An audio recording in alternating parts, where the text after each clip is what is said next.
Nuevamente a rumbo de la tarde, aquí por la 98.5 FM. Soy Miguel Guerrero, agradecido como siempre de su atención y me encuentro en la muy honrosa compañía del doctor Valentín Medrano Peña. Excusamos a nuestro compañero Ulises Jiménez, que probablemente llegue dentro de un momento y si puede llegar, ¿no? Porque está muy ocupado con asuntos familiares. Y a Dalton Herrera, que se encuentra en el interior del país cumpliendo misiones eh, de su condición de periodista. De manera pues que lamentamos su ausencia por la tarde de hoy. Temporal en lo que tiene que ver con Ulises, porque Ulises podría presentarse en cualquier momento. Valentín. Sí, saludos, muy buenas tardes, don Miguel Guerrero, buenas tardes al pueblo dominicano, buenas tardes Sí, a Juan Ramón y a Alvarito. Está aprendiendo, don Miguel. No, porque buenas tardes. se lo dejo a ustedes, porque tiene más sentido. Buenas tardes a Alvarito y a Juan Ramón Gómez Pérez, como don Miguel antes decía, Juan Ramón Gómez, y se detenía ahí, que no es el otro. No. No hay una diferencia abismal entre uno y otro. Del cielo a la tierra. Gracias por la oportunidad que nos brindan. Y también debo agradecer, don Miguel, reiterados agradecimientos a las personas que nos manifiestan en la calle ya. Decíamos el otro día, tímidamente. Pero no, ya no es tan tímido ni son tan pocos. Su satisfacción por algunas posturas de las que aquí se asumen. Le mandan a decir, don Miguel, mucha gente, por inducto mío, o a través de, que gracias por ser como es. Tan simple como eso. Mire, dígale a don Miguel. No, pero es por un asunto sencillo. Uno suele ser inentendido en su época. Inentendido.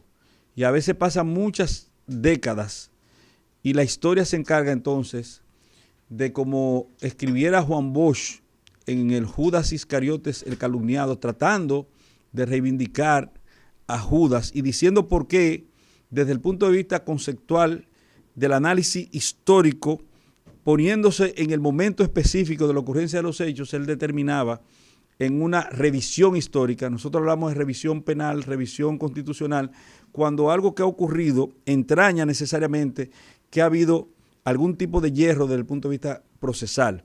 Entonces, en esa revisión histórica es lo mismo que asumir que la historia ha tomado como bueno y válido un acontecimiento y lo ha definido como tal, lo ha mantenido históricamente por una cantidad de tiempo determinado, cometiendo la historia, asumiendo la historia y tomando como condimento fundamentacional de la historia o el historiador conceptos errados.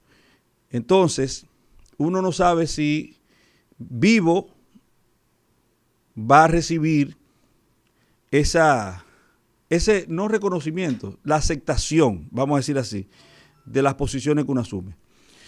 Bienvenido, don Miguel Guerrero. Mira, a propósito de Judas. El calumniado, Judas Iscariotes. El calumniado. Somerson Maugham escribió... ¿Quién? Dígalo al paso. Cuando usted diga un nombre... Somerson Maugham. Diablo. Un escritor muy famoso. Somerson Maugham. Somerset. Bueno, Somerson Maugham es un gran escritor inglés de finales del siglo pasado. Escribió sobre el tema muchos años antes que Bosch. Y tienen un tono similar. Tienen un mismo enfoque. Yo no quiero sugerir nada. Bueno, vamos. Hubo un problema en los tribunales que por un plagio aquí, una cosa. No, mira. La verdad es que los elogios y los reconocimientos son importantes y todo el que lo desprecia de alguna manera trata de engañarse a sí mismo. Pero el que busca, mira, es como el escritor, el que escribe para buscar reconocimiento. El que escribe en busca de la fama se traiciona a sí mismo. Sí, eso es verdad. Es decir, porque lo que tú escribes se defiende a sí mismo. Es decir, es absurdo defender un poema o es absurdo defender un libro, porque el libro se defiende. El libro mismo se defiende. Entonces, yo afortunadamente aunque pude tener mejor suerte con otras profesiones, pero mi vocación me ayudó a mí.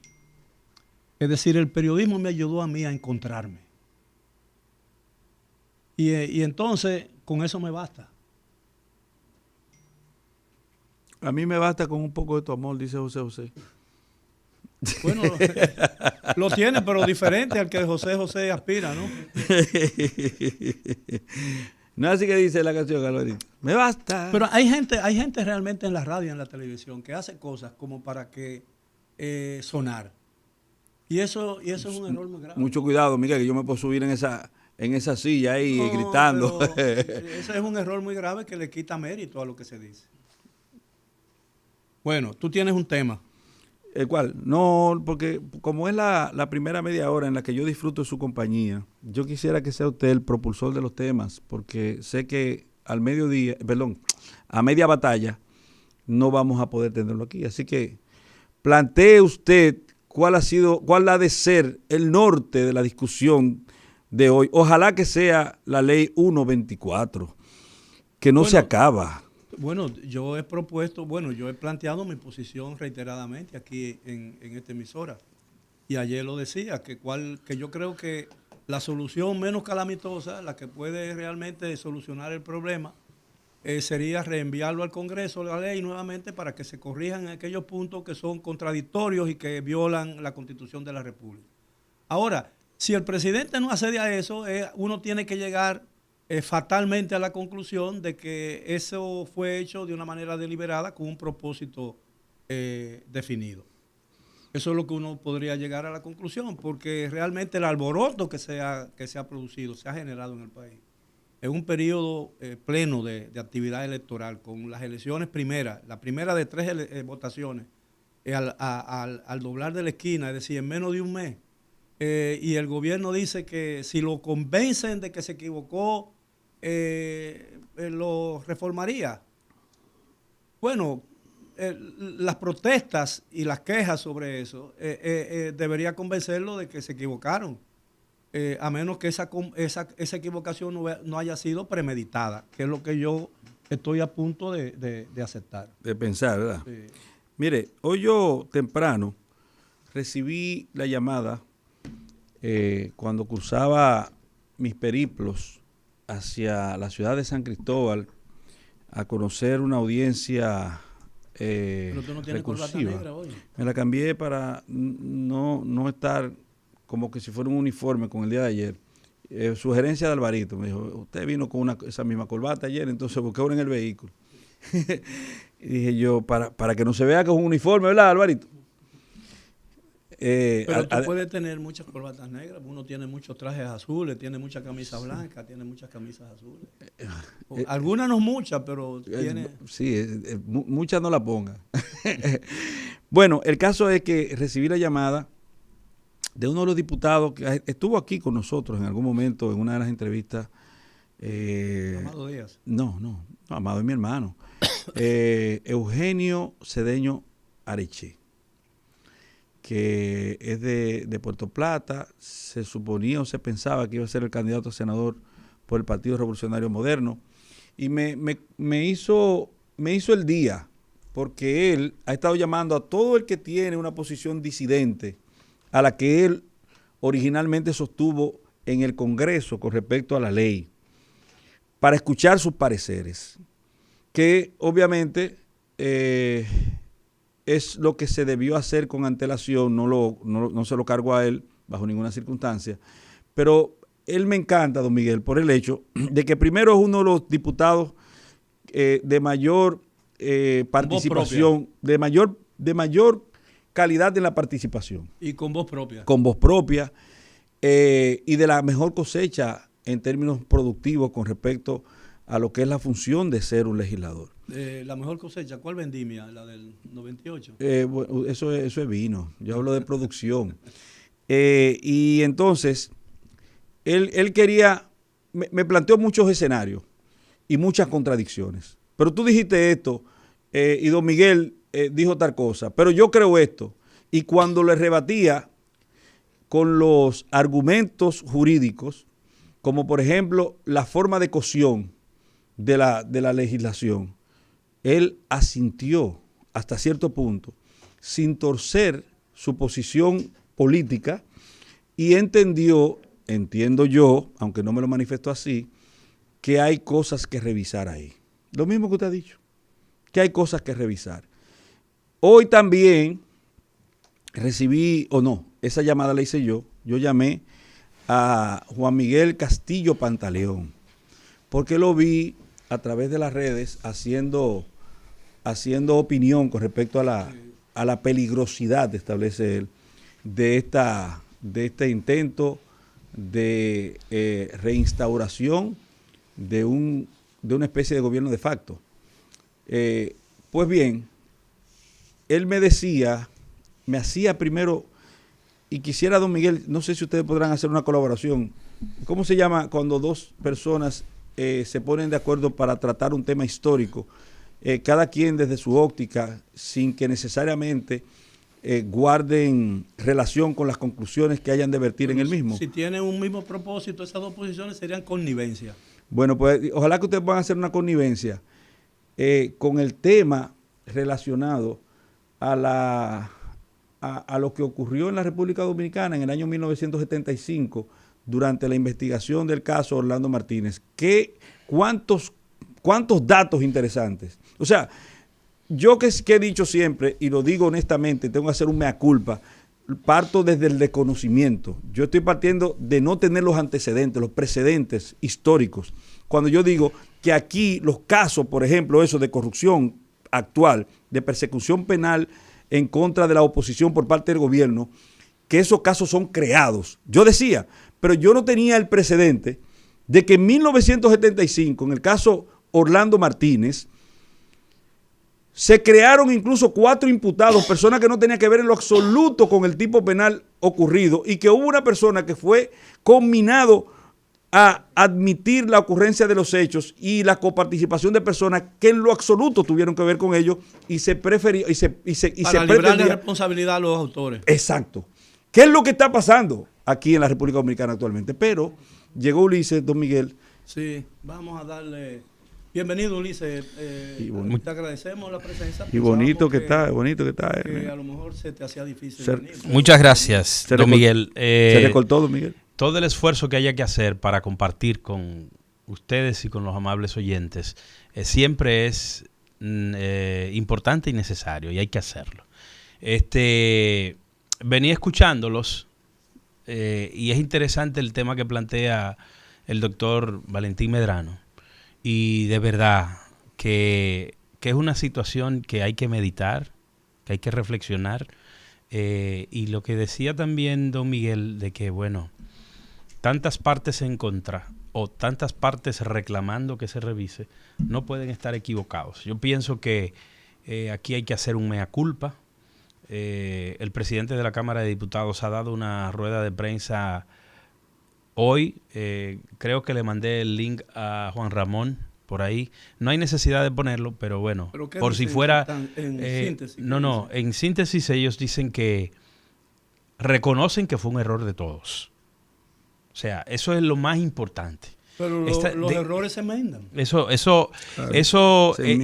Bueno, y una palabra textual que dijo Alfredo Pacheco Soria fue, bueno, si ha habido un equívoco, es un equívoco general, y tenemos que admitirlo y tenemos que estar abiertos al diálogo. O sea, yo pienso que sin buscar una justificación, creo que lo que se está buscando es el bajadero para llegar al punto de que hay que hacer cambios, hay que modificar.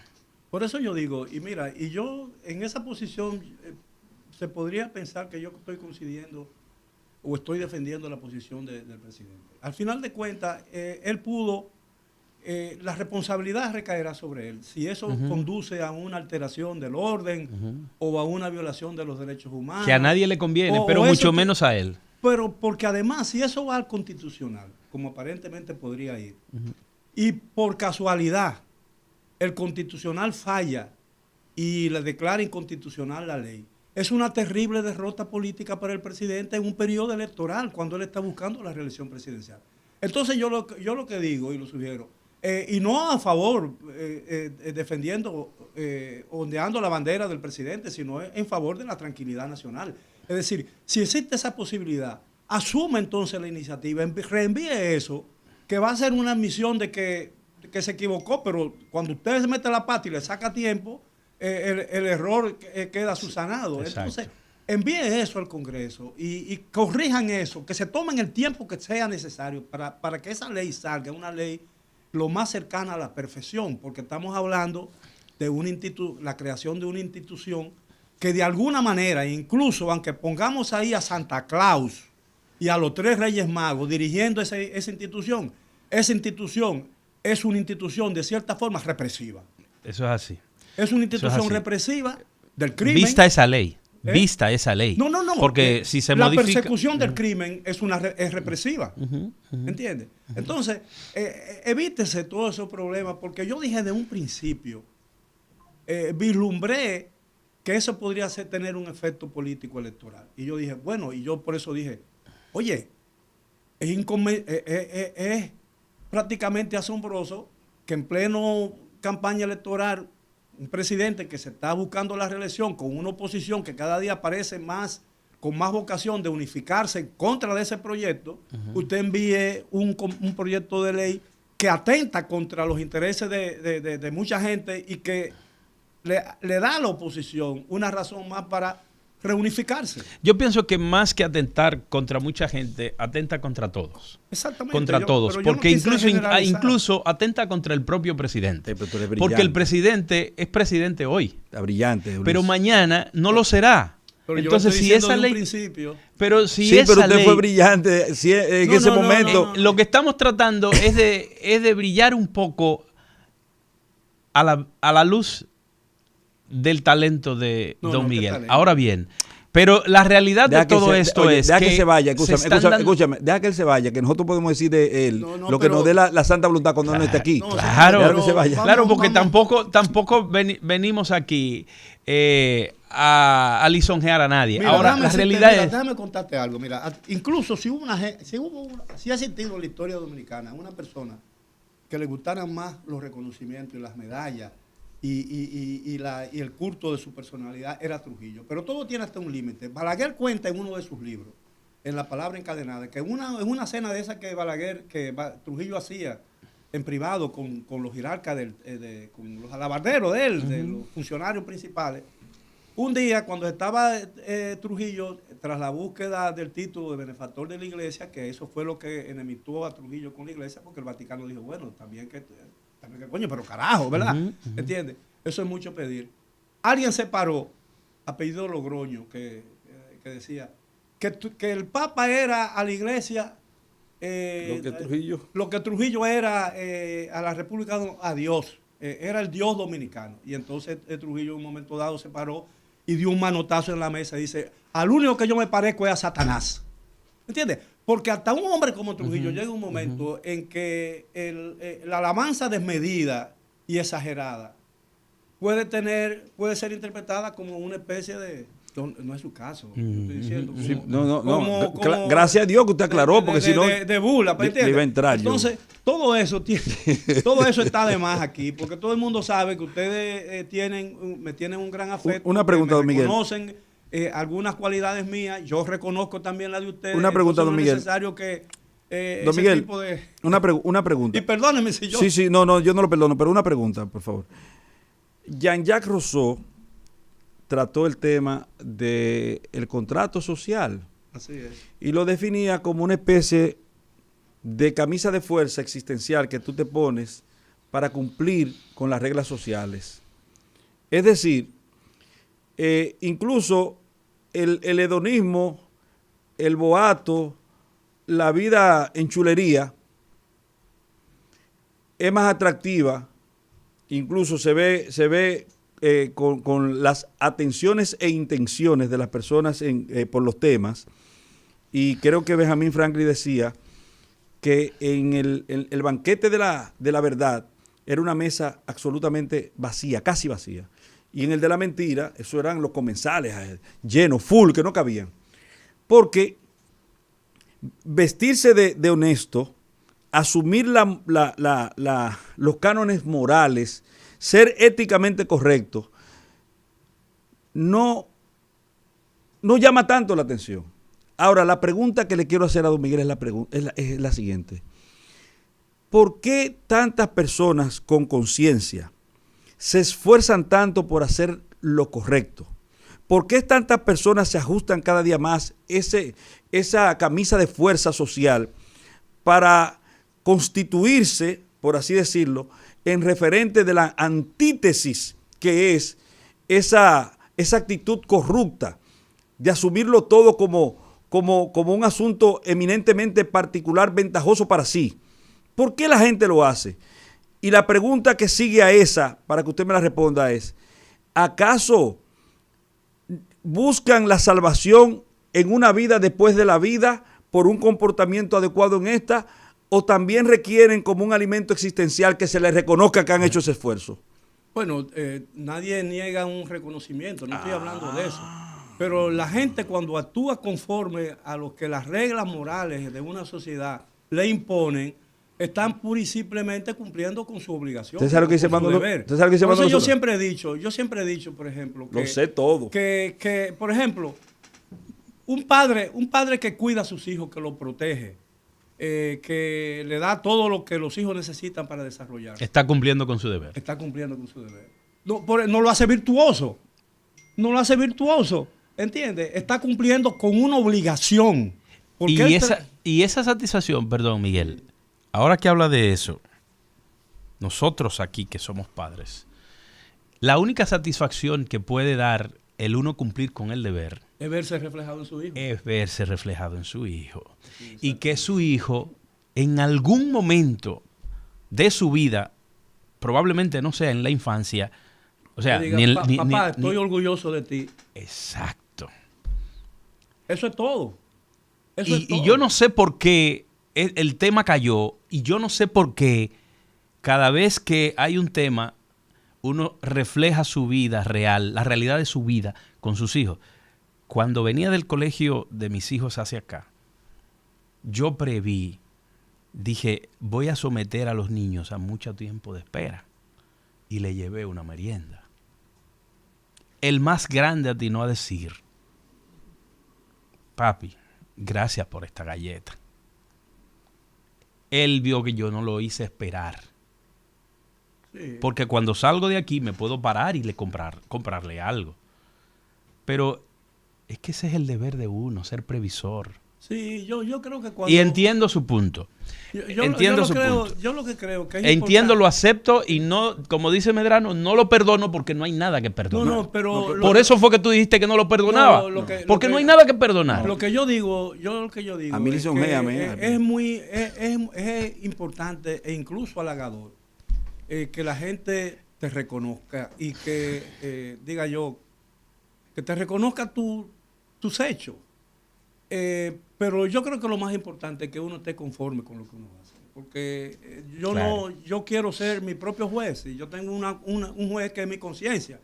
Y esa es la que me grita. Uh-huh. Esa es la que me grita, y la cabeza me dice: mire, señor, usted está por mal camino. Trate de eso. Usted debió haber hecho eso y hizo la otra cosa. Yo estoy cansado de oírla. Uh-huh. Mi conciencia. Y a veces me habla tan duro que ensordezco. Sí. ¿Entiendes? Y la suya habla en español, porque la mayoría de la gente no le habla en español. Porque te habla, bueno, por los sentimientos hablan todos los idiomas. Exacto. Pero bueno, me van a permitir terminar. Ahora, sí. El problema es que yo quiero, como juez que es mi conciencia, yo siempre quiero que, a diferencia, por ejemplo, de los tribunales dominicanos, que no dictan sentencias, sino que le evacúan. Yo espero que mi conciencia, mi juez, que es mi conciencia, no me evacúe una decisión o una sentencia. Ya. Una fétida evacuación. Yo estaba casi todo. Justamente había abordado el tema de la pertinencia de que se dialogue y se llegue a la conclusión, que se termine de llegar a la conclusión de que esa ley de la DNI de la Dirección Nacional de Inteligencia debe ser modificada. Todas leyes que nacen en tuertas o tuertas, pues sencillamente lo que hay que hacer es modificarla. Y yo pienso que desde el gobierno se están dando señales muy claras de que sí están en esa apertura, aunque se ha puesto como condición de que si me demuestran que me he equivocado, me retracto y hago lo propio, hago lo que tengo que hacer. Pero bueno, esas reuniones que se han llevado a cabo, que quiero felicitar a el periodista Georgie Rodríguez, que nos sucede a nosotros aquí en cabina, porque que no nos suceda. sí, bueno, no, viene después de nosotros. En el día de ayer se llevó a cabo un interesante conversatorio en la Pucamaima y desde allí pues estaban exponiendo varios puntos de vista, periodistas, abogados. En este caso fue apadrinado por la Fundación Institucionalidad y Justicia y el doctor Servio Tulio Castaño Guzmán. Tremendo, quiero reconocer ese aporte que ha hecho Georgie Rodríguez, Juan TH, Rudy González y Valentín Medrano. en este espacio. Valentín Medrano, que yo no a veces se queda por si acaso, porque él Valentín Medrano porque yo le dije a usted que me lisonjea a mí, yo lo acepto. Valentín Medrano se queda porque muchas veces incluso ellos les han pedido que le arrojes luz sobre temas que tienen que ver con jurisprudencia, con temas legales básicamente, y sobre todo de la acción pública. Y a veces me piden que le arroje un zapatazo y se lo arrojo. Bien, sí, señores, pero vamos bueno, a hacer una pausa. Ese tema yo creo que las autoridades tienen que terminar de asumirlo y determinar de una vez y por todas que esa ley hay que modificarla. Bien, tenemos que hacer una pausa. Don Miguel, permítame, una segunda. Don Miguel, tómese 2 minutos y diga lo que sea, porque ya usted se va. No, que hacemos... Sí, pero alárguelo un poco. No, tenemos que hacer la pausa. Regresamos después de ella. Siga con nosotros aquí en Rumbo de la Tarde por la 98.5 FM.